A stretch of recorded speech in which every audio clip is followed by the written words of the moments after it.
गुजरात में आप सबका स्वागत है। मेरे दिमाग में कोई भाषण है नहीं। आप लोग क्या चाहते हैं, या तो आप कुछ पूछे मैं जवाब दे दूं। तो रेखा जी मुझे पूछ रही थी कि आप सवाल जवाब करेंगे, तो सवाल जवाब भी कर लें तो ज्यादा अच्छा होगा। जो चाहिए जानते थे, तो भाषण तो हम दिन रात करते रहते थे, बातचीत करने का अवसर कहाँ मिलता है। आप लोग गुजरात के संबंध में कुछ जानना चाहते होंगे, या पूछिए मुझे, मैं बता दूंगा। I think that will be better.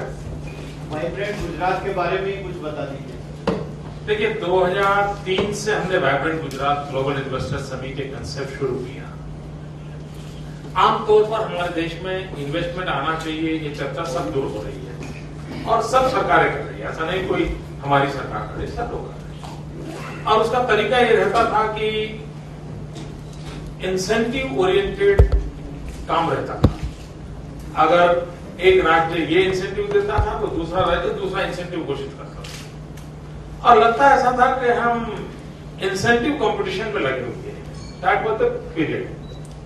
दूसरा, डेलीगेशन विदेश जाते थे, और विदेश जाकर के एक तो एमओयू हो जाते थे और फिर सोचते थे कि इन्वेस्टमेंट आएगा। हमने इस पूरे अप्रोच को बदल दिया।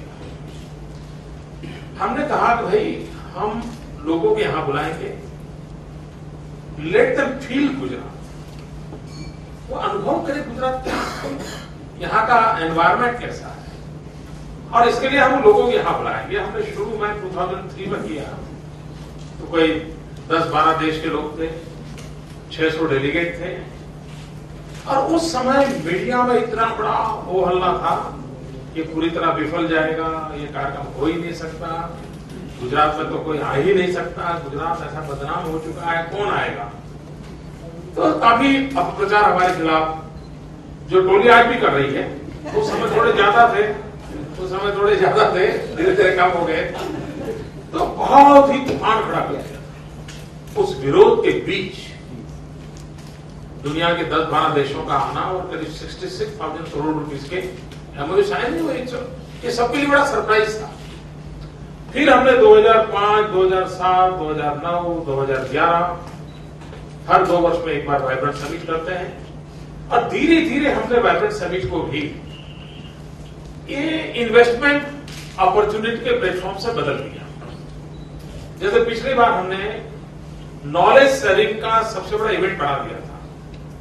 दुनिया की 35 यूनिवर्सिटीज में थे, और हमने गुजरात के हमारे जितने भी नॉलेज पार्टनर बन सकते थे, उन सबके साथ राउंड टेबल कॉन्फ्रेंस किया था। अब ये मीडिया में चीजें नहीं आती है, क्योंकि मीडिया की सोच एक है, स्थितियां अलग होती है। मीडिया के विषय अलग थे, वो भी झूठ नहीं थे, वो भी एक सफलता थी, उसकी भी चर्चा ज्यादा होती थी। और हम लोगों का कोशिश था कि भाई हमने दुनिया में जो टेक्नोलॉजी में बदलाव आ रहा है, ह्यूमन रिसोर्स डेवलपमेंट की जो प्रायोरिटी में चेंज आ रहा है, उस पर हमने गुजरात में तैयारी करनी चाहिए। तो हमारा लास्ट इवेंट ऐसा था। फिर हम पहले कर रहे थे, तो गुजरात में इन्वेस्टमेंट के लिए हम वाइब्रेंट समिट करते थे। पिछले बार हमने हर राज्य को कहा था कि आप भी यहां अपना स्टॉल लगा दीजिए, और आप भी यहां से इन्वेस्टमेंट लेके जाइए, आप लोगों को मिलिए, लोगों को बताइए। क्योंकि हिंदुस्तान के किसी भी कोने में इन्वेस्टमेंट आएगा, वो मेरे देश का भलाई करेगा, जरूरी नहीं गुजरात में ही आए। इस ऊंचाई से हमने सोचना शुरू किया। पिछली बार 19 राज्य आए थे।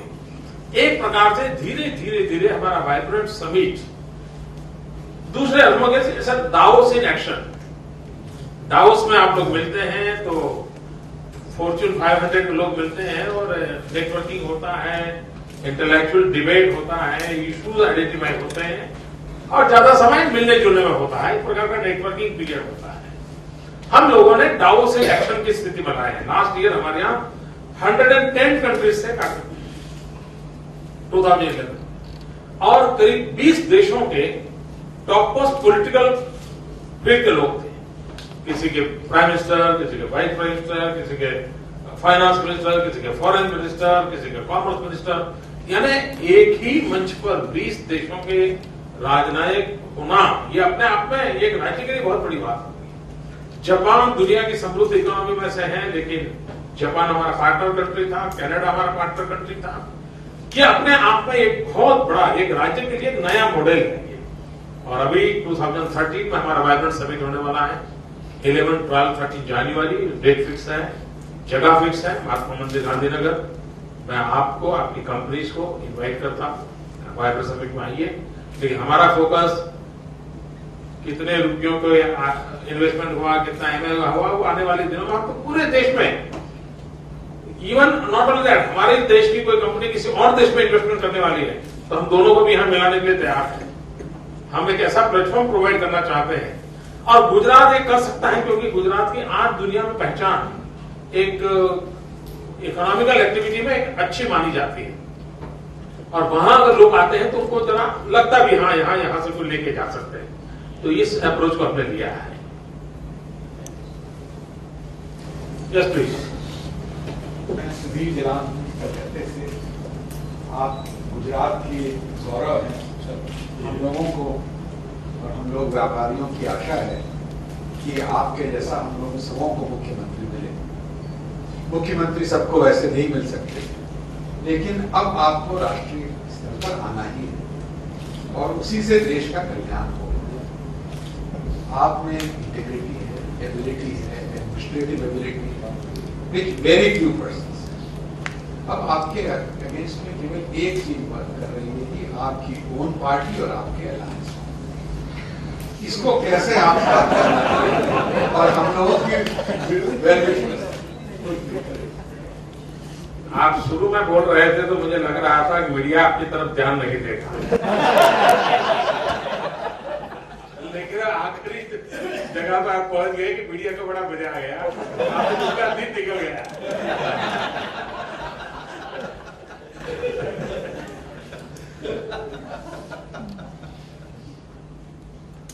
मैं सफल हूं अगर ऐसा मानते हैं,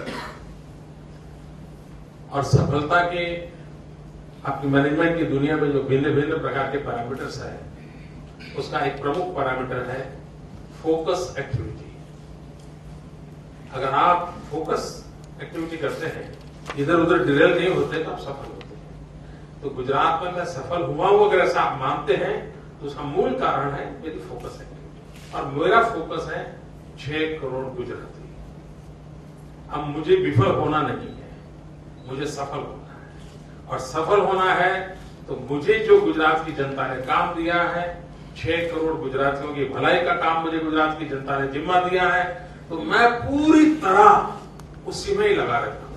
अगर आप प्राणायाम और ध्यान की दुनिया से जुड़े हुए होंगे तो प्राणायाम पहले सिखाते हैं, ध्यान सिखाते हैं, तो गुरु लोग सिखाते हैं कि वो आवाज चिड़िया की सुनो, पानी बह रहा है उसकी आवाज सुनो, और धीरे धीरे कहते हैं देखिए वो आवाज नहीं सुनाई दे रही है, लाइट नहीं दिख रहा है, अंधेरा नहीं दिख रहा है, निर्विकार बना देते हैं आपको। मैंने अपने आप को वैसा बना दिया है।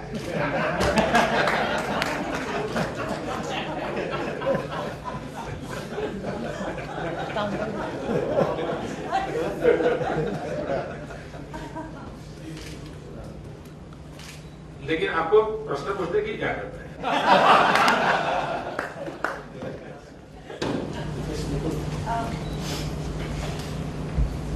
तो ये कहने की बात तो नहीं है कि आप बहुत सक्सेसफुल रहे हैं। आई वांट टू नो कि आप कहने जैसा नहीं है। एवरीबडी नोज दैट, उसमें कहने की क्या बात है। बट मुझे ये जानना है कि आपकी इंडिविजुअल सक्सेसफुलनेस यहाँ से आती है। आपकी अगर टॉप 3 प्रिंसिपल्स हैं जो आप एज एन इंडिविजुअल मानते हैं, वो क्या होंगे? जब मैं पहली बार मुख्यमंत्री बना था तब मैंने सार्वजनिक रूप से एक बात कही है। आमतौर पर पॉलिटिशियन का पहला स्वभाव होता है कि जो कहा है लोग जल्द से जल्द भूल जाए। फॉलो व्हाट आई से। लेकिन मैं कोशिश करता हूं कि मैंने जो कहा है वो लोग याद रखें और मैं भी उसको न भूलूं। और मैंने ये कहा था कि मैं काम करते करते गलती कर सकता हूं, लेकिन मैं जनता को विश्वास देता हूं कि मैं बद इरादे से कोई काम नहीं करूंगा। ये मैंने 2001 में वादा करने के बाद शपथ लिया था और 2012 में तो उसको दोबारा दोहराता हूं और आज तक मेरे इस बयान को किसी ने कॉन्ट्राडिक्ट नहीं किया है, मेरे किसी व्यवहार ने कॉन्ट्राडिक्ट नहीं किया है। दूसरा, मैंने कहा था कि मैं मेहनत करने में कोई कमी नहीं रखूंगा। यहां आपको मैंने बोला था, मैंने कोशिश की 12 बजे ठीक पहुंच जाऊं। आपको पता होगा, अभी मैं जापान जाके आया, मैं 4 दिन था जापान में। स्वभावतः मैं टेक्नो सेवी हूं, मुझे नई टेक्नोलॉजी जानना समझना मेरा मन करता है। अगर सीयू मिले तो मुझे सीयू में इंटरेस्ट कम रहेगा, नोकिया के प्रोडक्ट में ज्यादा रहेगा। ये मेरा टेम्परमेंट है कि क्या क्या नया दुनिया में आ रहा है, और जापान इसके लिए जाना जाता है। लेकिन मैंने जापान में क्या किया, 4 दिन था, 4 दिन में 5 राज्यों की विजिट की, 5 स्टेट्स। 4 दिन में 6 सेंट्रल मिनिस्टर्स से मिला उनके, 4 दिन में डिप्यूटी प्राइम मिनिस्टर से मिला। और आप जानते हैं इस प्रकार की मीटिंग के कितने सीरियस नेचर की होती है, कितना फोकस और कंसंट्रेट करना पड़ता है। 3 गवर्नर, देयर गवर्नर था इक्विवेलेंट टू चीफ मिनिस्टर्स, उनसे मिला हुआ। 2000 इंडस्ट्रियल हाउस से मिला, और वहां का स्मॉल स्केल भी हमारे फॉर्च्यून 100 में आ जाता है। जापान का स्मॉल स्केल यानी हमारे इक्विवेलेंट होता है। ऐसे 2000 ग्रुप के साथ मेरा मीटिंग हुआ। टोटल ऑर्गेनाइज मीटिंग वर 67 इन 4 डेज। यानी मैं मेहनत में कोई कमी नहीं रखूंगा, ये मैंने 2001 में कहा था, वो आज भी मैं उसका पालन करता हूं, मैं पूरी शक्ति से करता हूं। और तीसरी बात मैंने किया था कि मैं व्यक्तिगत लाभ के लिए कोई काम नहीं करूंगा। आज 10 साल हो गए, मुझ पर कोई व्यक्तिगत लाभ का आरोप आज भी नहीं लगाता है, मेरे विरोध भी नहीं लगाता। जनरल नेचर के बयानबाजी चलती रहती है, लेकिन मेरे पर कोई आरोप नहीं। और मैं मानता हूं कि मैंने जिन बातों को जनता के सामने रखा था, इसका पालन करने की मैं पूरी कोशिश कर रहा था। और हो सकता है कि एक बार आप में, क्योंकि हर चीज का ज्ञान हर एक पे नहीं होता है, हम भी इंसान हैं, 50 कमियां मुझ में भी है, 50 गलतियां मुझसे भी होती हैं, दोष मेरे में भी होते हैं, लेकिन अच्छाइयों को लेकर के चलने की मेरी कोशिश है। और उसका परिणाम है कि आज मैं गुजरात की जनता का विश्वास जीत पाया। मैं अधिक फिलोसॉफिकल और सीरियस नेचर के जवाब दे रहा हूं, ऐसा नहीं ना। आपको मुक्त है, कुछ भी कह सकते हैं। तो मैं केवल खन्ना हूँ, मैं बॉम्बे से आया हूँ, 5 वर्ष से रहना हूँ। आपने जलाल साहब का सवाल बड़ी खूबसूरती और बड़ी मॉडेस्टली दे दिया। मुझे याद है, मुझे याद है, मैं छोटा था, वाजपेयी की स्पीच वाली बात में मैंने अटेंड किया। उस वक्त उस स्पीच में उन्होंने कहा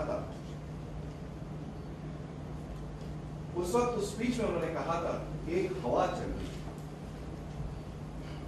और वो हवा वाजपेयी को प्राइम मिनिस्टर बना। आज वो हवा सब चल रही। जो वाजपेयी जी थे,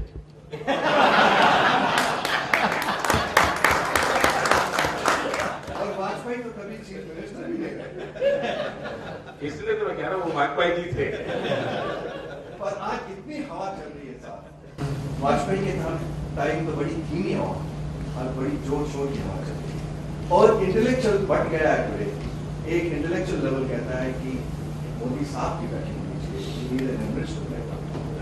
और दूसरा इंटेलेक्चुअल अभी भी खोया हुआ है, और वो भी साथ हो गया। तो आप उस हवा का फायदा उठाएंगे। सवाल आपसे मैं दूसरा करना चाहता हूँ। एक, आपकी सोलर एनर्जी में बहुत ही आपने प्रोग्रेस किया, उसके बारे में आप जरा बताएं। दूसरा, लॉट ऑफ क्रिटिसिज्म आता है आपके एक्सेस और माइनॉरिटी के बारे में, उसके बारे में अगर बताएं तो जरा। लेकिन मेरे लिए भांति का क्रिटिसिज्म आता रहता है, वो सुनते रहिए। जो अच्छा है उस पर ध्यान केंद्रित कीजिए।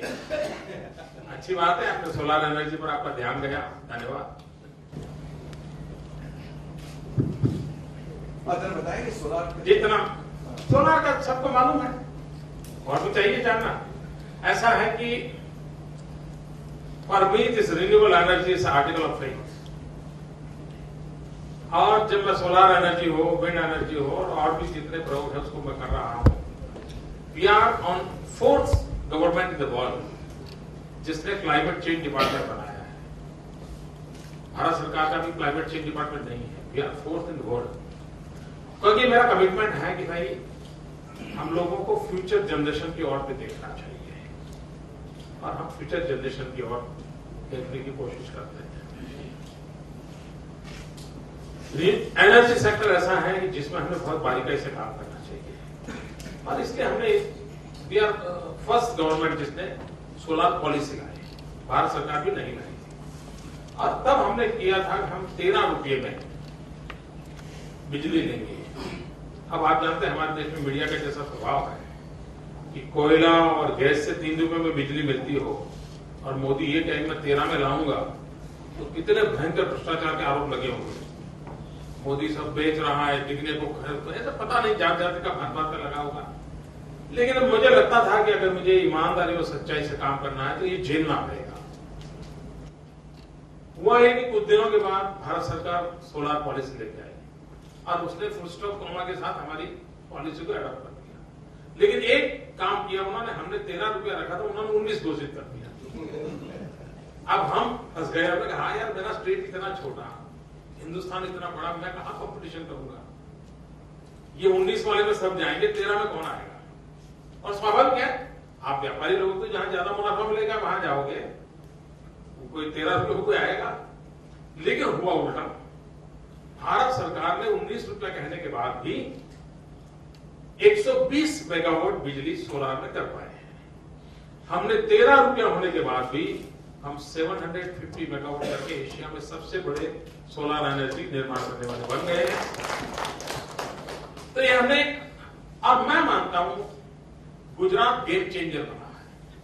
गेम चेंजर परिषद में कह रहा हूं कि हमारे देश में एक जमाना जब मोबाइल फोन आया था तो 16 रुपया, 20 रुपया, 25 रुपया 1 मिनट का इसकी चर्चा होती थी। धीरे धीरे धीरे करके वो 25 पैसे भी नहीं रहा। गेम चेंजर मित्रों, सोलार के विषय में ऐसा था कि सोलार बहुत महंगी है, उसको हाथ नहीं लगाया जा सकता। गुजरात ने जो इनिशिएटिव लिया उसके कारण सोलार इक्विपमेंट मैन्युफैक्चरिंग की संभावना बढ़ी। दूसरी तरफ चीन में काफी रिसेशन आया उस क्षेत्र में, चीन के पास काफी सरप्लस इक्विपमेंट मिले।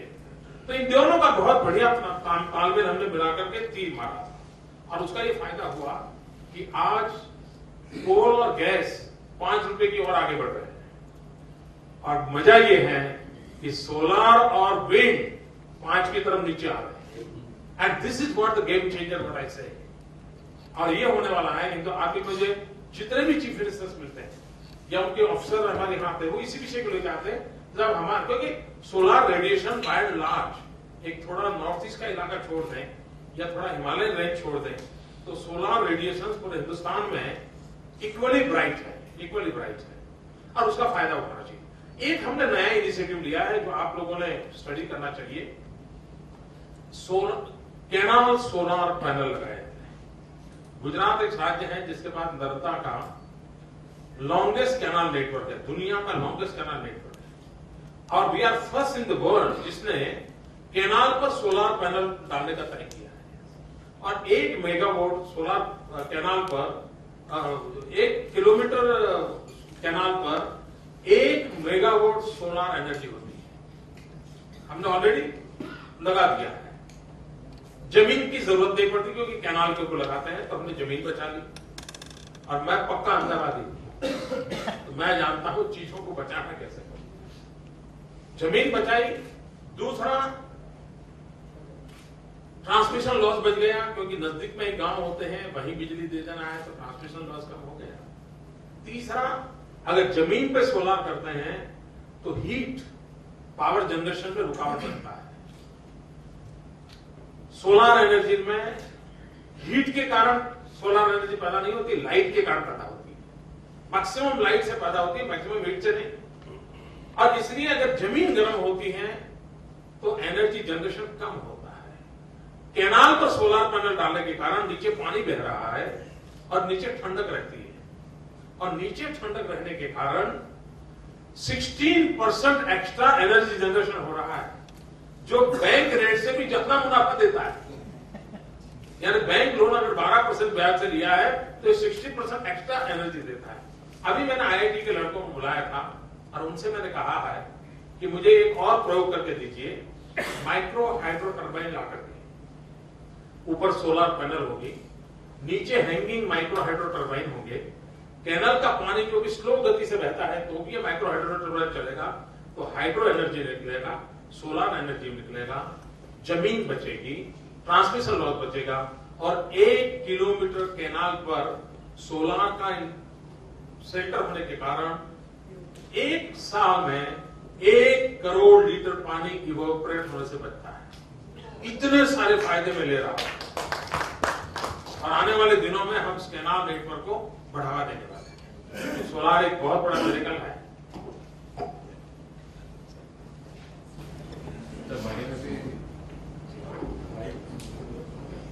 My name is Mukundan. मैं तो मीठापुर से हूँ सर, और स्वागत वहाँ पे है। फर्स्ट सोलर पैनल प्रोजेक्ट हमने लगाया था 25 मेगावाट का, which is very successful. I just was my question is I've got 3 questions. One is a management question. सिर्फ 3 है। एक तो management question है, आप a leader is known also by his followers and his team members. How do you select what qualities you look for when you select your team member? That is one question. Second, sir, I think in this whole game changer of Indian fiscal policy deficit, one of the big game changers is GST, and I think we have engaged with you a lot, and I think there needs to be some movement. What is your view on that? And thirdly, it's a very local issue as far as Mithapur is concerned and Oka Mandal is concerned. There is no crisis of water, sir, because of Narmada water coming, but we may have crisis of water. We need some help from the government. अभी तो शुरू हुआ है, अभी तो और बारिश आने वाली है, चिंता मत कीजिए। क्लियर हो जाएगा तो ठीक है।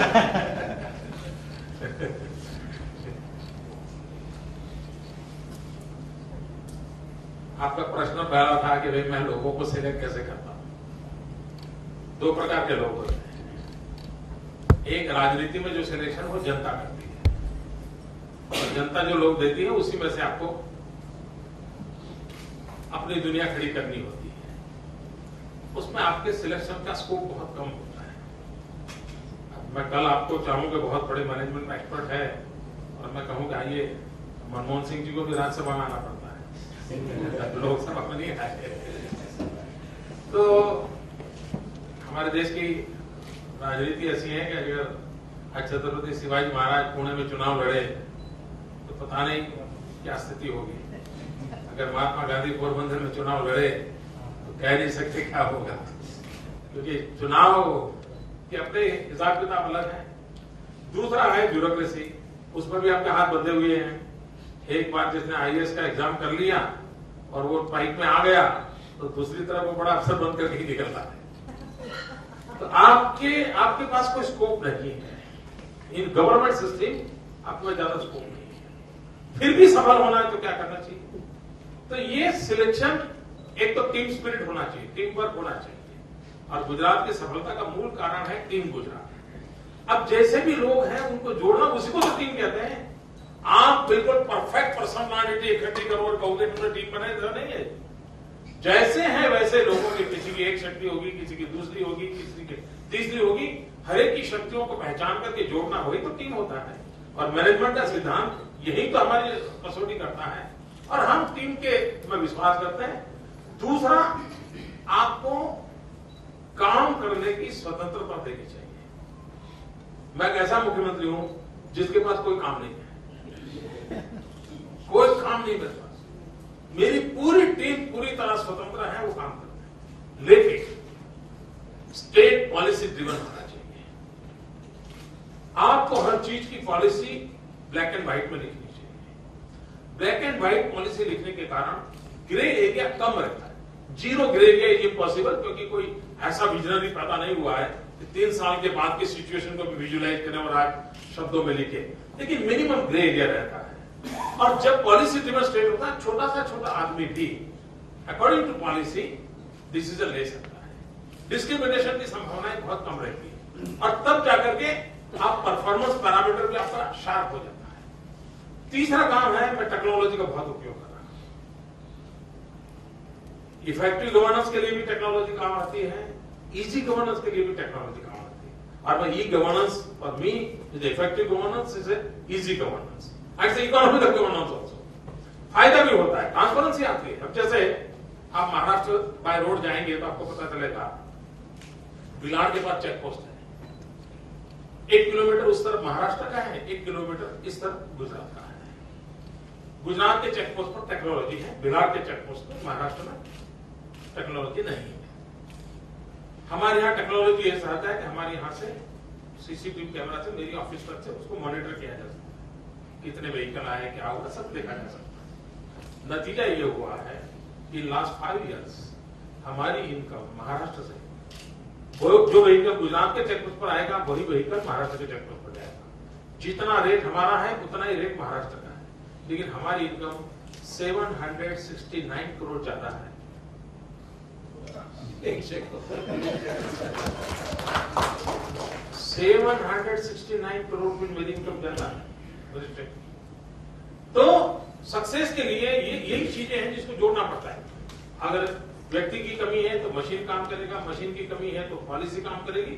हमने हर कमियों को भरने के लिए अगर काम किया तो बहुत लाभ होगा। दूसरा सबसे बड़ा लाभ मिला है पॉलिटिकल स्टेबिलिटी। पॉलिटिकल इंस्टेबिलिटी कभी कभी बहुत तकलीफ करते हैं, क्योंकि फिर नीतियों पर भी प्रभाव होता है। अब मुझे लॉन्गेस्ट सर्विंग चीफ मिनिस्टर बना हूं मैं, 12 साल हो गए मुझे काम करते करते, तो मुझे पॉलिटिकल स्टेबिलिटी का बहुत लाभ मिला है। मैं कोई भी फाइल आती थी, टेक्स खाली 2 मिनट्स, मुझे पता है, पूरी हिस्ट्री मालूम है, मैं मिनटों में डिसीजन ले सकता हूं। पॉलिटिकल स्टेबिलिटी का बहुत लाभ हो रहा है। दूसरा था आपका जीएसटी के संबंध में प्रणब मुखर्जी जब फाइनेंस मिनिस्टर थे तो मैंने इस विषय में इनको एक छोटा सा सवाल पूछा था। मैं बाकी समय लेता नहीं हूं, डिबेट नहीं करता हूं, छोटा सवाल पूछा था। मैंने कहा इंफॉर्मेशन टेक्नोलॉजी नेटवर्क के बिना जीएसटी संभव हो सकता है क्या? His answer was no. अगर आपके पास information technology, communication technology network नहीं है तो जीएसटी इम्पॉसिबल। उसकी पहली शर्त है ये टेक्नोलॉजी इंफ्रास्ट्रक्चर, तभी जाकर के उसको फॉलो कर सकते। जब आप तुरंत उन्होंने अपने पीएस को बुलाया कि मोदी जी सवाल उठा रहे, उसमें क्या कहना है, तो उसने कहा साहब इसका तो टास्क फोर्स बनाया है लेकिन अभी कुछ हुआ नहीं। मैंने कहा इसको पहले बुरा कीजिए। अब मान लीजिए आपने इंफ्रास्ट्रक्चर बना दिया, क्या आपके पास 100% पावर सप्लाई है? क्योंकि इस व्यवस्था को चलाने के 100% पावर सप्लाई चाहिए। अगर नहीं है तो हर जगह पर डीजी सेट लगाने पड़ेंगे या तो बैटरी ऑपरेटर करना पड़ेगा।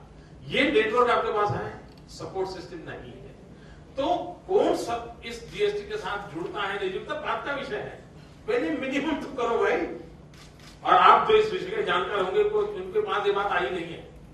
ये मिनिमम चीज हमारा देश नहीं कर पाया है। अगर एक बार कर लें तो फिर स्टेट इंटरेस्ट के जो इश्यू है उस मिल बैठ करके सॉर्ट आउट किए जाए, लेकिन अब कुछ है ही नहीं और आप कहते रहोगे तो क्या होगा? आप तो पूछ सकते हैं, आप तो अहमदाबाद के रहते हैं। I came to Ahmedabad 2 years back.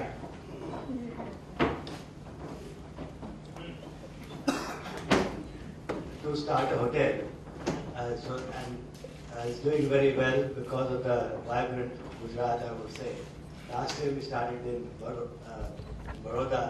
This year we started in Bharuch and Surat.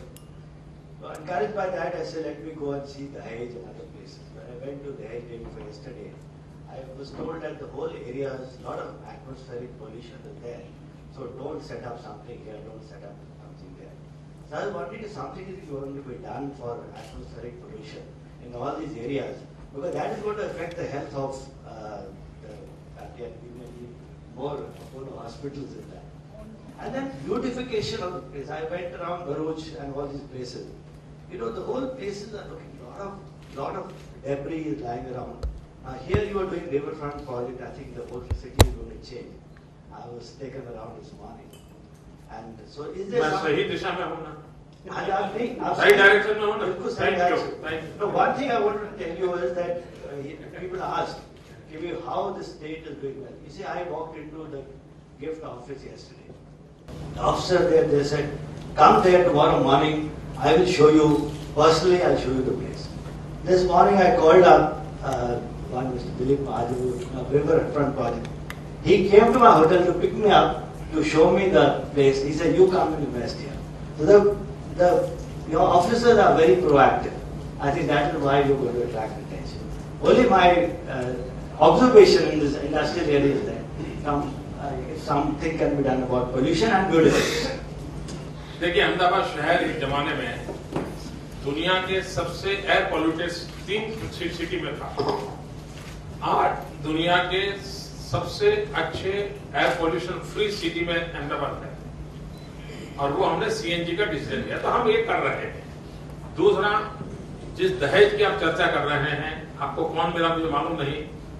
अच्छा होता कोई दूसरा मिल जाता, दूसरी बात बता देता आपको। अभी एक इंटरनेशनल फोरम ने दुनिया में इस प्रकार के स्पेशल इन्वेस्टमेंट रीजन, उसका एक सर्वे किया है, स्टडी किया है, और बहुत डिटेल में स्टडी किया है। इंफ्रास्ट्रक्चर का, एनवायरमेंट का, ग्रीन वहां स्थिति का, ये सारी चीजों का स्टडी किया है। और शंघाई, दुबई, ये सारे उसके अंदर है। और दुनिया में 25 टॉप बेस्ट ऐसे एरिया निकाले हैं, उसमें हिंदुस्तान से एक ही का नंबर लगा है, और वो दहेज है, आपकी जानकारी के लिए। और सारे पैरामीटर में हिंदुस्तान का एक ही टॉप माना गया है, वो दहेज माना गया है। Sir, actually, I want to support. We have 2 plants in Dahej, and it is one of the cleanest site use. Even Ankleshwar has been cleaned up last. इन दिनों सारे सर्टिफिकेट हमको मिल रहे हैं positive. We have a unit in Ankleshwar. आप ये चीज जोर से बोलिए ना। पीछे वालों के लिए, ये लोगों के लिए नहीं, उनके लिए जरा खड़े होकर के बोलिए। I only wanted to say we have 2 units in Dahej, and it's one of the cleanest industrial sites I've seen. Also, one PCPI आने वाला sir, आपके support के, which is going to bring the biggest investment in petrochemicals. We are very supportive with, and we are working with both center and state on that. And we, one of the more polluted areas is Ankleshwar, which after the proactive steps of the CM has now become absolutely clean. You can't get the smell. I think there's an effort on. That's all I'm going to say. Narendra भाई, मैं आपसे आपकी राष्ट्रीय फलक पर कार्यक्षमता का गुरु मंत्र जानना चाहता हूँ। वाइब्रेंट गुजरात 2011 में आपके साथ काम किया था, और हमने महात्मा मंदिर को 6 महीने में इतने यानी प्रभावशाली तौर पे जो बना हुआ देखा, वो एक कार्यक्षमता का ही एक परिणाम है। और पूरे देश में आज दिन के 20 किलोमीटर रोड बनने चाहिए जो नहीं बन रहे। हम जानना चाहेंगे कि आपकी जो राष्ट्रीय फलक पे कार्यक्षमता है, उसका राज क्या है? देखिए, भारत के किसी भी कोने में कोई व्यक्ति एक पेड़ को संभाल करके पेड़ बड़ा बनाता है, वो भी राष्ट्र का ही काम कर रहा है। समझ गए मेरी बात? हिंदुस्तान के किसी भी कोने में एक गरीब आदमी भी कूड़ा कचरा उठा करके सही जगह पर डाल देता है, मैं मानता हूं वो देश का ही काम कर रहा है। मतलब ये हुआ कि मैं जो काम कर रहा हूं वो राष्ट्रीय फलक पर ही कर रहा हूं। ज्योग्राफी गुजरात है। नमस्ते नरेंद्र भाई, राजकोट मैनेजमेंट एसोसिएशन प्रेसिडेंट चंदन बुखारी, आपसे एक छोटी सी टिप लेने के लिए खड़े हुए। आप जापान जाके आए, सभी को पता है Rajkot is workshop for the workshop of the world. MSME का वहां पे बहुत एक्सपोजर है। तो हम आपसे ये टिप लेना चाहेंगे, बीइंग रिप्रेजेंटेटिव फ्रॉम सौराष्ट्र, कि राजकोट के एसएमई जो भी है, जो अपनी तरह से अच्छा काम कर रहे हैं, आप जापान जाके आए तो क्या ऐसा चीज देख के आए जो हम रेप्लिकेट कर सके? Thank you. देखिए, हमने अभी, मेरा स्पष्ट मत है कि हम जो भी बिजनेस के क्षेत्र में हैं, हम ग्लोबल इकोनॉमी का हिस्सा हैं, हम आइसोलेटेड नहीं हो सकते। ये बात मान के चलनी पड़ेगी, इसको पसंद या ना आए। दूसरा, हम जो भी मैन्युफैक्चरिंग करते हैं, ग्लोबली कॉम्पिटिटिव होना बहुत जरूरी होता है। और तीसरी बात, हमारी सांप के लिए सबसे पहली आवश्यकता होती है जीरो डिफेक्ट मैन्युफैक्चरिंग। हमने ग्लोबली, क्योंकि देखिए आज दुनिया का एक भी ऑटोमोबाइल व्हीकल नहीं है दुनिया का कि जिसका एकाध पार्ट गुजरात में न बनता। दुनिया की कोई भी बड़ी से बड़ी गाड़ी ले लीजिए आप, उसका एकाध पार्ट तो गुजरात में बनता है, गुजरात से एक्सपोर्ट होता है। यानी हम ग्लोबल कॉम्पिटिटिव जीरो डिफेक्ट की दिशा में काफी कदम उठाए और आगे भी हम इन चीजों को जितना देखेंगे फायदा होगा। फिर उसके बाद आता है पैकेजिंग। दुनिया मार्केटिंग का जमाना करता है तो पैकेजिंग को भी हमने उतना ही बल देना पड़ेगा। अगर इतनी चीजों को हम करते हैं तो मैं मानता हूं हम कहीं पर भी अपनी बात पहुंचा सकते हैं। Yeah, I was just listening to some of the points that you made, and I come from education sector. My name is Atanu Ghosh. I was with IIM Ahmedabad, now with IIT Bombay. 2 points which you made, that your focus is Gujarat, 6 crores Gujaratis, and you also said that 2 focus area or segment, one is technology and education. Gujarat can take pride of having 3 national institutes, which can take pride of IIT, IIM and NIT. One thing which we observe, the presence of Gujaratis in these institutes is very, very low.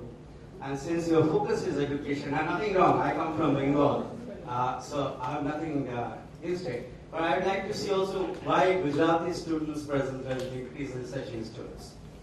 ये सही बात है, लेकिन कभी कभी विक्रम साराभाई भी हम ही देते हैं। मैं पूरा करता हूँ, जस्ट अ मिनट। ये बात सही है कि बाय एंड लार्ज गुजरात को ये उलझन नहीं है कि सरस्वती पूजा करूं कि लक्ष्मी पूजा करूं, और उसके दिमाग में लक्ष्मी पूजा प्रायोरिटी हो जाती है। उसको लगता है कि लक्ष्मी पूजा पहले कर लो, सरस्वती पूजा अपने आप हो जाएगी। और मैं हमेशा कहता रहता हूं, हमारे यहाँ दिवाली के दिनों में चोपड़ा पूजन होता है, यानी जो अकाउंट बुक्स होते हैं उसके पूजन चोपड़ा पूजन बोलते हैं। मैं कहता हूं चोपड़ा पूजन बहुत किया, चोपड़ी पूजन करो, किताब की पूजा करो, मैं कहता रहता हूं। और ये बात सही है कि सिर्फ लक्ष्मी से कुछ होना नहीं है, बिना सरस्वती आई लक्ष्मी कभी भी लौट जा सकती है। और जो सरस्वती और लक्ष्मी दोनों का कॉम्बिनेशन होना चाहिए, इसमें आपके विचार से एकदम 100% सहमत हूं। और गुजरात ने कुछ उस दिशा में कदम उठाए, आपको जानकर के खुशी होगी। 3 इंस्टीट्यूट का आपने नाम दिया, मैं कुछ और जोड़ दूं। जब 2001 में मैंने दायित्व लिया था तब मेरे राज्य में 11 यूनिवर्सिटीज थी। आज मेरे राज्य में 42 यूनिवर्सिटीज हैं। और यूनिवर्सिटी कहने को यूनिवर्सिटी ऐसा नहीं, जैसे हमारे यहाँ नेशनल लॉ यूनिवर्सिटी आज देश की टॉप यूनिवर्सिटी में उसने अपनी जगह बना ली है। गुजरात ने पहली बार दुनिया में, we are first in the world, forensic science university बनाई। जिस प्रकार से इकोनॉमिक ऑफेंस बढ़ रहे हैं और ग्लोबली उसका रूप ले लिया है, उस स्थिति में फॉरेंसिक साइंस यूनिवर्सिटी का अपना एक रोल है। We are first in the world. और इंटरपोल के साथ हम काम कर रहे हैं, हम कनाडा के साथ काम कर रहे हैं, इजराइल के साथ काम कर रहे हैं। They are leading in the security world, उनके साथ हम काम कर रहे हैं। तो आज हमारी world class forensic science university काम कर रही है। मित्रों, हम डेमोग्राफिक बेनिफिट की हम बात करते हैं, हम 65% पॉपुलेशन बिलो 35 है। भारत युवा है, सबसे युवा दुनिया में है। इस युवा की शक्ति का उपयोग क्या होगा? हमारी सोच है कि पूरे विश्व को मोर देन 15 मिलियन टीचर्स की जरूरत है। पूरे विश्व को बेस्ट क्वालिटी टीचर्स। यहां भी बैठे हुए किसी को भी पूछो कि आपके जीवन की सबसे पहली एक अगर इच्छा है तो क्या है? वो कहता है मेरे बच्चों की अच्छी शिक्षा। बंगला में गाड़ी सब बाद में आता है, पहली प्रायोरिटी हर माँ बाप की है अपने बेटे की उत्तम शिक्षा। उत्तम शिक्षा उत्तम इंफ्रास्ट्रक्चर वाले बिल्डिंग में नहीं है। उत्तम शिक्षा का सबसे बड़ा आधार होता है उत्तम teacher. We are first in India we have started Indian Institute of Teachers Education, अलग यूनिवर्सिटी बनाई। और मेरा सपना है 10th के बाद 12th के बाद जो बच्चे टीचिंग प्रोफेशन को स्वीकार करना चाहते हैं, उनका ग्रेजुएशन ही टीचिंग में होना चाहिए। उसको कम्युनिकेशन टेक्नोलॉजी आनी चाहिए, उसको चाइल्ड साइकोलॉजी आनी चाहिए, उसको मॉब साइकोलॉजी का पता होना चाहिए, उसको हिस्ट्री का पता होना चाहिए, whether it's a science teacher और इंग्लिश टीचर और लिटरेचर टीचर, कुछ भी हो। हम इस दिशा में काम कर रहे हैं और मैं सपना देखता हूं वो दिन दूर नहीं होगा जैसे IIM में कैंपस इंटरव्यू होते हैं और 1 करोड़ 2 करोड़ में वहां से लोगों को उठा के ले जाते हैं। एक दिन आएगा टीचर्स के कैंपस इंटरव्यू होंगे और लोग 2-2 करोड़ रुपए देकर के टीचर्स को उठाएंगे। वो दिन आएगा और मैं सोच रहा हूं हिंदुस्तान टीचर एक्सपोर्ट करे। 50 मिलियन टीचर्स की दुनिया को जरूरत है। हमारे पास यूथ पावर है, हम दुनिया को टीचर एक्सपोर्ट करें। और अगर हम टीचर एक्सपोर्ट करते हैं तो हमारी प्रोडक्ट एक्सपोर्ट करने से उसकी ताकत ज्यादा होती है। हम डॉलर और पाउंड लेकर आए, लेकिन अगर हम टीचर एक्सपोर्ट करते हैं तो हमारा कल्चर लेकर के जाता है और एक पूरी पीढ़ी को वो अपने कब्जे में लेता है और पूरे विश्व में हम अपना पगडंडा जमा सकते हैं। अगर ये सपना लेकर के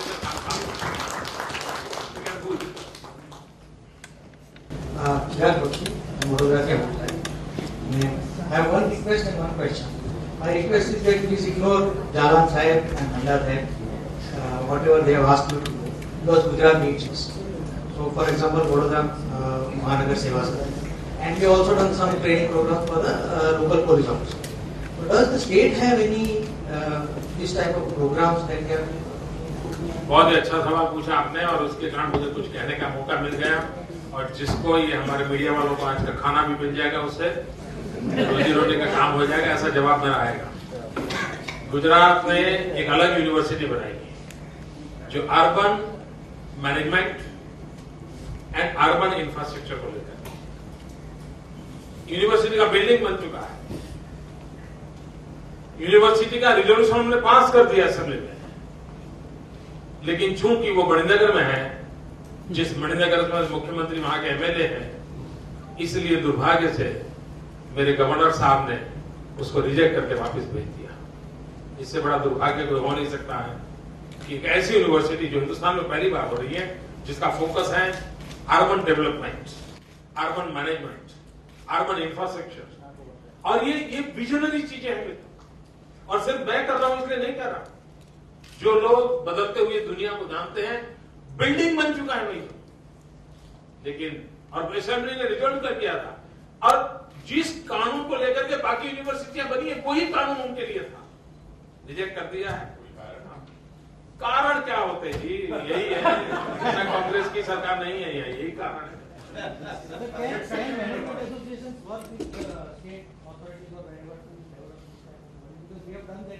नहीं, अब देखिए, आपको आश्चर्य होगा किस प्रकार से देश डेवलप हुआ। हिंदुस्तान का सबसे लंबा कोस्टलाइन गुजरात में है, 1600 किलोमीटर कोस्टलाइन। आज हिंदुस्तान का माइनर पोर्ट का प्राइवेट कार्गो हिंदुस्तान का 80% हैंडल गुजरात करता है, 80% ऑफ द कंट्री। लेकिन उसके बावजूद भी राजनीतिक कारणों से गुजरात को मरीन इंजीनियरिंग कॉलेज नहीं मिली। आज देश में कोई पोर्ट मैनेजमेंट इंस्टीट्यूट नहीं है।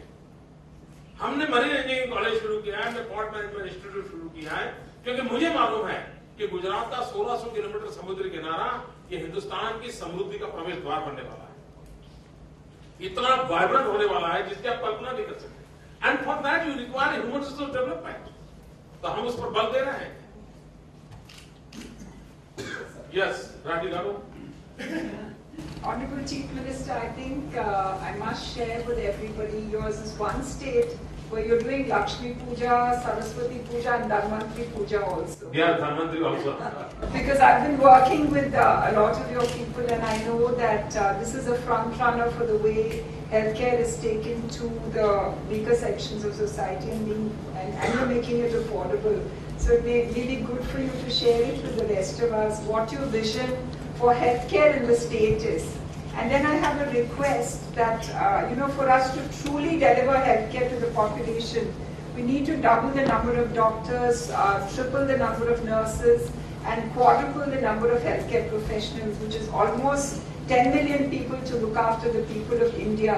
So what is your vision for getting us, high quality healthcare professionals? देखिए, एक तो दवाइयाँ सस्ती मिलनी चाहिए और इसके फार्मास्यूटिकल इंडस्ट्री, दवाइयों में रिसर्च, इन सारी चीजों को स्ट्रीमलाइन करने की जरूरत है और आज इसको स्ट्रीमलाइन किया जा सकता है, कोई कठिन काम नहीं है। ये गरीब आदमी को दवाई कम से कम खर्च में मिलनी चाहिए और इसके कानूनी प्रबंधन भारत सरकार के माध्यम से हो सकते हैं, तो स्टेट उनको सपोर्ट भी करेंगे, क्योंकि ये सारे विषय भारत सरकार के साथ जुड़े हुए हैं। लेकिन मैं मानता हूं ये करना पड़ेगा। दूसरा विषय है कि डॉक्टरों का होना। दुर्भाग्य है कि हमारे यहाँ मेडिकल कॉलेज बहुत कम है, और जो है वो भी डोनेशन सिस्टम से चलने वाली साउथ में एक बहुत बड़ा नेटवर्क है। अब उसके कारण मेडिकल कॉलेजेस को हिंदुस्तान के और भागों में अवसर नहीं मिलता। गुजरात ने सपना उठाया कि हम हर डिस्ट्रिक्ट में एक मेडिकल कॉलेज करना चाहते हैं। मैं जब आया था तब करीब 500 सीट्स थी मेडिकल कॉलेज की। आज वो संख्या हमारी करीब 5000 तक पहुंचने को जा रही है विद इन 10 ईयर्स। कल भी मैं जूनागढ़ में था, एक मेडिकल कॉलेज का शिलान्यास करके आया। हम हर डिस्ट्रिक्ट में मेडिकल, क्योंकि अगर डॉक्टर नहीं है तो आप गांवों में अच्छे डॉक्टर नहीं दे पाएंगे। हमने व्यवस्था करनी चाहिए। जब तक वो व्यवस्था नहीं है तो जैसे हमारी 108 सेवा है, 108 के कारण आज हम, जैसे हमारे यहाँ 108 में मोर देन 30,000 विमेन का डिलीवरी 108 में हो, माँ भी बच गई, बच्चा भी बच गया। तो फिर हमने इस प्रकार की मोबाइल व्यवस्था खड़ी करनी होगी और हम उसका नेटवर्क कर रहे हैं। दूसरा विषय है इंश्योरेंस। मैं ये जो इस दुनिया के एक्सपर्ट लोग हैं, और मैं आपसे भी प्रार्थना करता हूं, हम कार का इंश्योरेंस लेते हैं और कार में बैठा हुआ कोई भी पैसेंजर हो, उसको अगर कुछ भी होता है तो इंश्योरेंस का वो बेनिफिशियरी होता है। क्या हम हॉस्पिटल बेड के इंश्योरेंस का कंसेप्ट ला सकते हैं? उस बेड पर जो आएगा उसको इंश्योरेंस बेनिफिट मिलेगा। आउट ऑफ बॉक्स सोचना पड़ेगा। अगर कार में किसी की भी कार हो, कोई भी आदमी बैठा हो, एक्सीडेंट हुआ तो ही द बेनिफिशियरी, तो अस्पताल में क्यों नहीं होना चाहिए? If you have a 400 bed hospital, all the beds are insured, और कोई भी पेशेंट वहां आएगा, he is under the insurance. एक नए सिरे से मैं प्रधानमंत्री को बोल चुका हूं, लेकिन अब वो इतने बिजी हैं कि पता नहीं कब मेरी बात सुनेंगे। देखिए, जब तक हम इन चीजों को नहीं करेंगे, हम क्या कारण है कि हर इंडिविजुअल के इंश्योरेंस के पीछे लगे रहे? Bed itself should be insured. अगर उसका इंश्योरेंस हो गया है तो अपने आप वहां आने वाला पेशेंट, अगर उसका 2000 का खर्चा हुआ, 20,000 का खर्चा हुआ और कुछ और हुआ, he will be the beneficiary. Out of box सोचने की आवश्यकता है। That we can be do. आपके गले पड़ जाएगा ऐसा नहीं है। One last question now. Sorry. So Srinivasan Swamy is my name. Since my friend is making you only wanted you only in Gujarat, and now you told me the Prime Minister is not listening to you. Not listening to me. वो आप चीजों में busy है तो मैं परेशान नहीं करता। They are willing to listen to you. What are the things we should do as a country to get our growth rate from 6.5 to 12?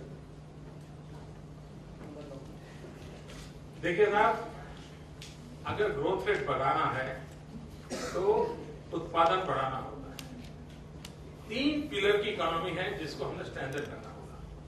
एक मैन्युफैक्चरिंग सेक्टर, दूसरा एग्रीकल्चर सेक्टर, तीसरा service sector. Gujarat is a model state in this case कि हमने तीनों pillar पर economy को develop किया है। Gujaratis are the best tourist, but Gujarat was never a tourist destination. Service sector में जो लाना है तो टूरिज्म द बेस्ट एरिया। गरीब से गरीब आदमी को कम से कम पूंजी से रोजी रोटी देने का अवसर देता है, और ज्यादा पढ़ा लिखा एक्सपर्टाइज भी नहीं चाहिए। टूरिज्म ऐसे ऑटो रिक्शा वाला भी कमाएगा, टैक्सी वाला भी कमाएगा, चॉकलेट बेचने वाला भी कमाएगा, पापड़ बेचने वाला भी कमाएगा, हर गरीब पे गरीब आदमी कमाएगा। हमने अमिताभ बच्चन के साथ मिलकर के उस दिशा को आगे बढ़ाया, और आज हर घर में मैसेज दे दिया है कि भाई अगर आप गुजरात नहीं देखा तो कुछ नहीं देखा। ये हमने बिल्कुल दिमाग में फिट कर दिया। तो देखिए, जिस आज हिंदुस्तान का जो टूरिज्म ग्रोथ है, अकेले गुजरात का हिंदुस्तान के एवरेज से डबल ग्रोथ है, जबकि हम कभी क्षेत्र में नहीं थे। अब जहां कहीं नहीं थे हमने ये एंट्री कर दी, तो हिंदुस्तान और जगह पे कर सकता है। दूसरा है मैन्युफैक्चरिंग सेक्टर। देखिए, जिस देश का 65% पॉपुलेशन 35 से बिलो हो, तो skill development should be the mission. कल प्रधानमंत्री लाल किले से बोल रहे थे स्किल दिवस। मैं एक पुरानी घटना कहना चाहता हूं। हमारी एक नेशनल डेवलपमेंट एनडीसी की मीटिंग होती है, नेशनल डेवलपमेंट काउंसिल की। नेट पर देखोगे तो प्रधानमंत्री का भाषण उसमें उपलब्ध है, शायद 2007 का या 2008 का। उसमें प्रधानमंत्री बड़े गर्व से कह रहे थे कि हम 500 प्रकार के स्किल डेवलपमेंट के प्रोजेक्ट शुरू करेंगे। बाद में मेरी बारी आई, मैंने कहा प्रधानमंत्री जी मैं आपसे पूछना चाहता हूँ 21वीं सदी हिंदुस्तान की या चाइना की डिबेट चल रही है और चाइना में स्किल डेवलपमेंट के प्रोजेक्ट है 50,000 और आप घोषणा कर रहे हैं 500 की। मैंने कहा हम कहां मैच करेंगे, कब पहुंचेंगे? और इसलिए हमारे देश का सबसे बड़ा फोकस होना चाहिए स्किल डेवलपमेंट। हम ये डिग्री कोर्सेज की ओर गए हैं, हमारे यूथ की एम्प्लॉयबिलिटी बढ़े उस पर बल देना चाहिए जो हमारे मैन्युफैक्चरिंग सेक्टर को स्ट्रेंथन करेगा। गुजरात में हमने स्किल डेवलपमेंट का मिशन चलाया है और कैसे करते हैं हम काम। मैंने एक दिन हमारे अफसरों की मीटिंग में मैंने कहा एक काम करो भाई, सरसरी नजर से जरा बैठ के लिखो कि व्यक्ति का जन्म से मृत्यु तक उसको कितनी सेवाओं की जरूरत पड़ती है। मोटा मोटा हिसाब लगाओ, उसको झूला चाहिए, उसको दूध पीने का बोतल चाहिए, वो बड़ा हो गया तो उसको गुलदस्ता चाहिए, उसको किताब रखने का बैग बनाइए। तो उन्होंने मोटा मोटा लिस्ट बनाया गांव के आदमी को ध्यान में रखे, तो कोई 986 सेवाएं उसको लेनी पड़ती है जीवन से मृत्यु तक। मैंने कहा ये 986 सेवाएं चाहिए, इसका मतलब 986 स्किल डेवलपमेंट चाहिए। तो मैंने कहा पहले 986 स्किल डेवलपमेंट कोर्स चालू करो। एक आदमी को 3-4 स्किल आएगी तो रोजी रोटी कमाएगा। आज मेरे राज्य में स्किल डेवलपमेंट का इतना काम चल रहा है, अभी मैंने 1 महीने के भीतर 4 कार्यक्रम किए और 66,000 नौजवानों को रोजगार की पत्र दिए। 66,000। भारत सरकार का अभी हिसाब आया है कि पिछले 3 साल में हिंदुस्तान में जो टोटल रोजगार मिला, एम्प्लॉयमेंट मिला, उसका 72% अकेले गुजरात में है, 28% में पूरा हिंदुस्तान है। तो ये अगर ताकत है तो you have to focus on the your youth and skill development. तो मैन्युफैक्चरिंग सेक्टर आपका स्ट्रेंथन होगा। मैं मानता हूं जो दुनिया में रिसेशन है ये हमारे लिए अपॉर्चुनिटी है। हम रिसेशन से इफेक्ट कर रहे हैं। सर प्रधानमंत्री का कल मैं भाषण सुन रहा था, मेरा मत है रिसेशन इज अपॉर्चुनिटी। अपॉर्चुनिटी इसलिए है कि दुनिया की कोई कंपनी अपना प्रोडक्शन बंद करना नहीं चाहती, दुनिया की कोई कंपनी ताला लगाना नहीं चाहती है। उसको ग्लोबली कॉम्पिटिटिव एनवायरमेंट चाहिए। ग्लोबली कॉम्पिटिटिव एनवायरमेंट देना है तो आपको लो कॉस्ट लेबर चाहिए, इफेक्टिव गवर्नेंस चाहिए एंड बेस्ट इंफ्रास्ट्रक्चर चाहिए। अगर हिंदुस्तान ये 3 चीजें प्रोवाइड करे, सारी दुनिया मैन्युफैक्चरिंग के लिए हिंदुस्तान को पसंद करेगी और ग्लोबली कॉम्पिटिटिव मैन्युफैक्चर चीजों करके वो दुनिया के बाजार में जाएंगे। आज गुजरात में ये क्यों लगा है, इसका कारण क्यों? पूरा जापान कतार लगा के यहां खड़ा है, क्यों कारण? हमने इन 3 चीजों पर बल दिया है। अगर हम इन चीजों को करें तो हिंदुस्तान उस ग्रोथ को पा सकता है। भारत का एग्रीकल्चर ग्रोथ 3% है। गुजरात जो कि 10 साल में 7 साल अकाल वाला राज्य है, नर्मदा से कोई ताकतवर मेरे पास नदी नहीं है, 12 मास मुझे पानी नहीं है, हम बरसाती पानी पर जीने वाले लोग हैं, लेकिन गुजरात का पिछले 1 दशक का एग्रीकल्चर ग्रोथ है 10+। हिंदुस्तान का एग्रीकल्चर ग्रोथ 3%, गुजरात का 10%। तो मेरा मैन्युफैक्चरिंग सेक्टर, मेरा सर्विस सेक्टर, मेरा एग्रीकल्चर सेक्टर, दूध में, मिल्क में, I was happy to know इस 10 साल के अंदर मेरे यहां दूध के उत्पादन में 68% इंक्रीज है, 68%। और हम कैटल की केयर कितनी करते हैं? मैं हर वर्ष कैटल हेल्थ कैंप लगाता हूं और किसी कैटल को 3 किलोमीटर से ज्यादा जाना नहीं पड़े, इतनी मात्रा में लगाता हूं।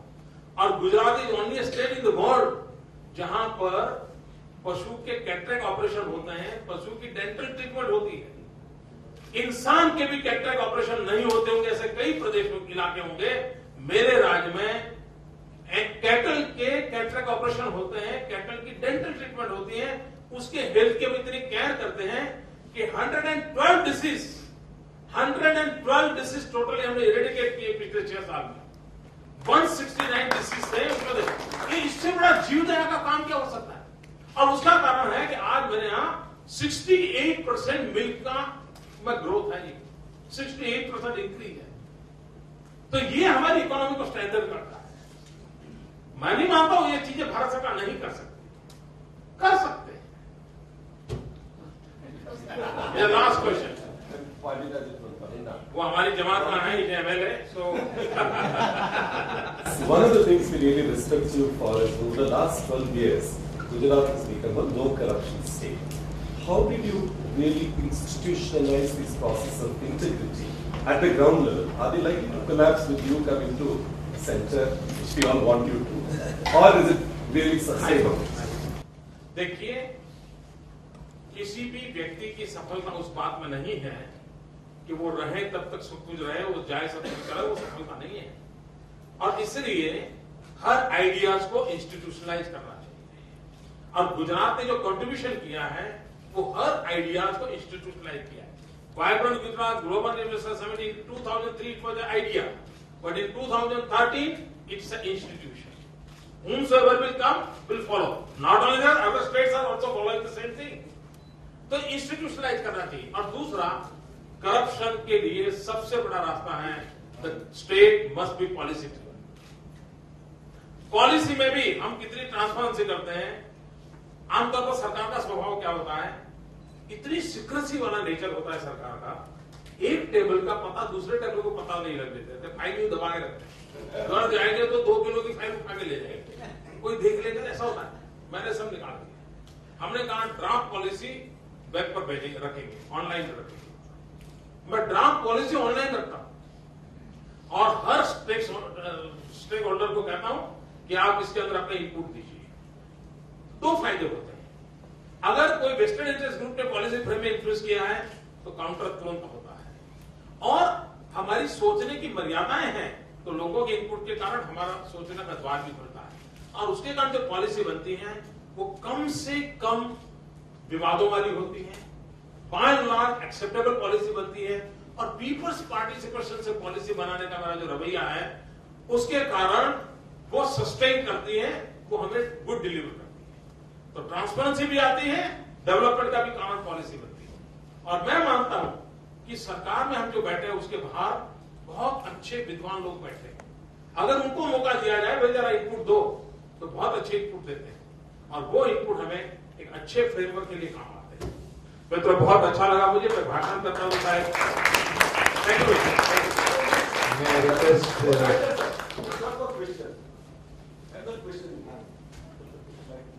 नहीं, जिन्होंने पूछा उन्होंने भी क्वेश्चनिंग नहीं था, उनका भी प्रेम ही था।